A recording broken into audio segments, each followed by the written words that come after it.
हरे कृष्ण. श्रीमद भगवद गीता जशी आहे तशी, अध्याय 9. अध्यायाचं नाव आहे राजविद्या राजगुह्य योग. 14वा श्लोक वाचायला आपण सुरू करत आहोत. त्याआधी श्रील प्रभुपादांना प्रार्थना करूया. हे श्रील प्रभुपाद, आम्ही भगवद्गीता हा ग्रंथ वाचून समजून घेण्याचा प्रयत्न करीत आहोत. त्यासाठी आम्हाला आशीर्वाद द्या. धन्यवाद प्रभुपाद. श्लोक क्रमांक 14. भगवान श्रीकृष्ण अर्जुनाला म्हणताहेत, सततम कीर्तयन्तो मां यतन्तश्च दृढव्रतः नमस्यन्तश्च मां भक्त्या नित्ययुक्ता उपासते. भाषांतर. हे महात्मे जन, सतत माझे कीर्तन करीत, दृढ निश्चयाने प्रयत्न करीत आणि मला वंदन करीत भक्तिभावाने नित्य माझी उपासना करतात. तर कोणते महात्मे जन? ज्यांच्याबद्दल भगवंतांनी 9.13 मध्ये म्हटलेलं आहे. तर 9.13 मध्ये भगवंत काय म्हणत आहेत? हे पार्थ, मोहित न झालेले महात्मे जन दैवी प्रकृतीच्या आश्रयाखाली असतात.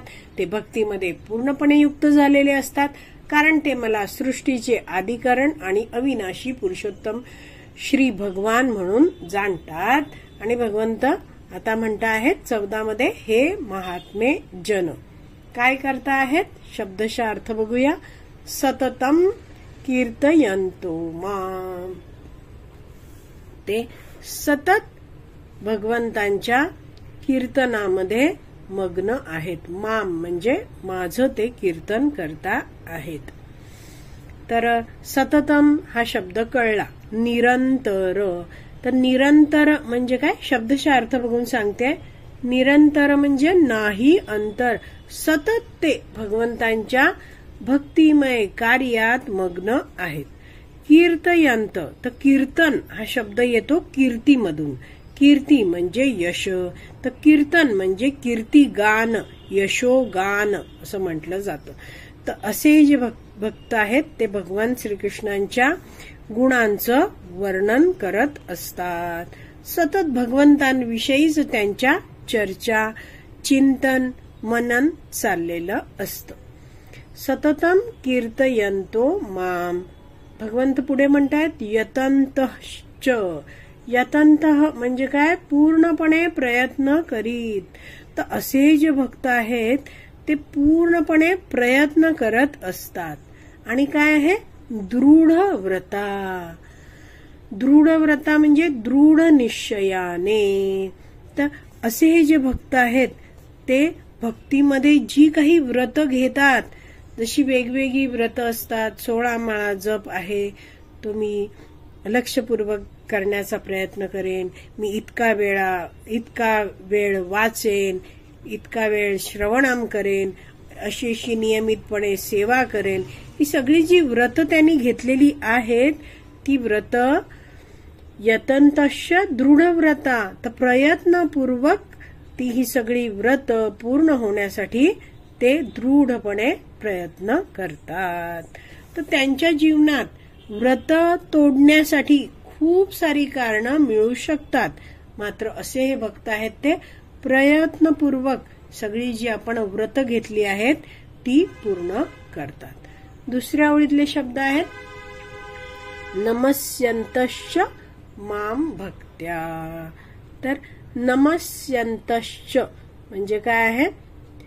नमस्यंत म्हणजे वंदन करत, च आणि माम भक्त्या. कशा रीतीने भगवंतांना ते नमन करता आहेत आणि इतर सेवा करतायत? भक्तिभावाने. भक्त्या शब्द येतोय बघा, भक्तिभावाने. तर अतिशय भक्तिभावाने, सेवा भावनेने ते भगवंतांना नमन करतात, भगवंतांच्या इतर सगळ्या सेवा करतात. पुढे आहे नित्ययुक्ता उपासते.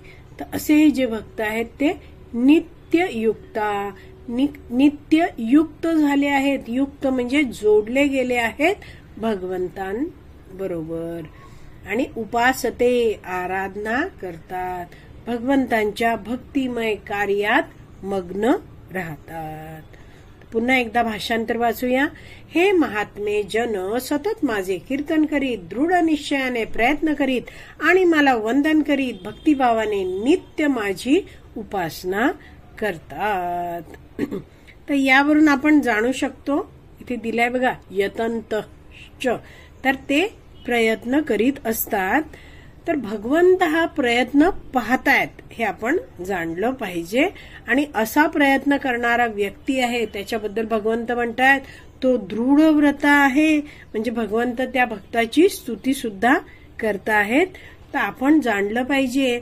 बरेचदा लोकांना वाटतं अरे आम्ही ते एवढ्या लांब राहतो, कुठच्या तरी कोपऱ्यात राहतो, आमचं एवढंसं सेंटर, त्यात मी काय सेवा करते, कुणाला काय माहिती आहे की नाही माहित नाही, भगवंत जाणतायत की नाही माझ्याबद्दल, माझ्या सेवेबद्दल काय माहिती. पण आपण जाणलं पाहिजे की आपल्या हृदयात भगवंत परमात्मा रूपात आहेत आणि आपल्या प्रत्येक कार्यांना भगवंत बघत आहेत. प्रत्येक कार्याची नोंद भगवान श्रीकृष्ण करत आहेत. तर हा अतिशय महत्वपूर्ण श्लोक आहे आणि त्यामुळे आपण नेहमी गीताभूषण टीका वाचतोच. पण गीताभूषण टीका लिहिणारे जे श्रील बलदेव विद्याभूषण आहेत, त्यांचे जे आध्यात्मिक गुरु आहेत श्रील विश्वनाथ चक्रवर्ती ठाकूर, यांनी सुद्धा भगवद्गीतेवर संस्कृतमध्ये टीका टिप्पणी तात्पर्य लिहिलेलं आहे. तर त्या ग्रंथाचं नाव आहे सारार्थ वर्षिणी टीका. तर ते जे विश्वनाथ चक्रवर्ती ठाकूर आहेत ते या श्लोकाबद्दल काय लिहितायत ते आपण थोडं वाचूया आणि मग आपण श्रील बलदेव विद्याभूषण यांनी लिहिलेली गीताभूषण टीका आहे ती नंतर वाचणार आहोत. तर श्रील विश्वनाथ चक्रवर्ती ठाकूर सारार्थ वर्षिणी टीका यामध्ये या 9.14 श्लोकाबद्दल लिहितात की कुणी भगवान श्रीकृष्णांना विचारलं, भजंती अनन्य मनसो, ते माझे भजन करतात. तुम्ही म्हटलं ना 13व्या श्लोकामध्ये, तर 13वा श्लोक जर बघितला आपण तर दुसऱ्या ओळीत भगवंत म्हणतायत भजंती अनन्य मनसो. तर तुम्ही म्हणतात की ते माझे भजन करतात, परंतु तुमचं भजन म्हणजे काय हे जरा सांगा. तर ह्यावर उत्तर देताना भगवान श्रीकृष्ण या 14व्या श्लोकात म्हणता आहेत, ते माझे भक्त सतत माझे कीर्तन करतात. तर एक उदाहरण भगवंत देतात तिथे की जसं एखादा व्यक्ती कर्मयोग करतो त्यावेळी काही यज्ञ करतो, तर त्यासाठी काळ, वेळ, स्थान, पात्र, व्यक्ती यांच्या शुद्धतेची आवश्यकता असते. जसं आपण जाणतो बघा, एखादा यज्ञ करायचा आहे, एखादं कर्मकांड करायचं आहे, तो कुठच्या काळी करायची, कुठच्या वेळ योग्य वेळ आहे का, चांगलं स्थान आहे, कोणी करायचं, कधी करायचं, हे सगळं शुद्धतेची आवश्यकता असते.